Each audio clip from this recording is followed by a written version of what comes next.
కన్యారాశి వారికి ఆదాయం 8, వ్యయం 11, రాజపూజ్యము 3, అవమానం 3. ఈ ఏడాది విజయవంతంగా సాగిపోతుంది. రాహువు షష్టములో ఉండడంతో కొత్త బలం వస్తుంది. శత్రువులపైన విజయం సాధిస్తారు. కోర్టు రుణ బాధలు నుంచి బయటపడతారు. గృహ నిర్మాణానికి పరిస్థితులు అనుకూలిస్తాయి. మీ వల్ల కొందరికి ఉపకారం జరుగుతుంది. జీవిత ఆశయాలు ఒక్కొక్కటిగా నెరవేరుతాయి. వృత్తి, ఉద్యోగ మరియు వ్యాపారాలలో రాణిస్తారు. పోటీ పరీక్షలలో విజయాలు సాధిస్తారు.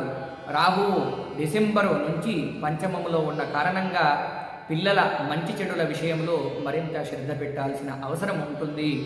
జూన్ 2 నుండి అక్టోబర్ 31 వరకు గురువు లాభస్థానంలో ఉచ్చస్థితిలో ఉంటాడు కాబట్టి దీనివల్ల ధనయోగం, పదోన్నతులు వరిస్తాయి. అక్టోబర్ తర్వాత గురువు 12వ ఇంటికి వెళ్ళడం వల్ల శుభకార్యాలు చేపడతారు.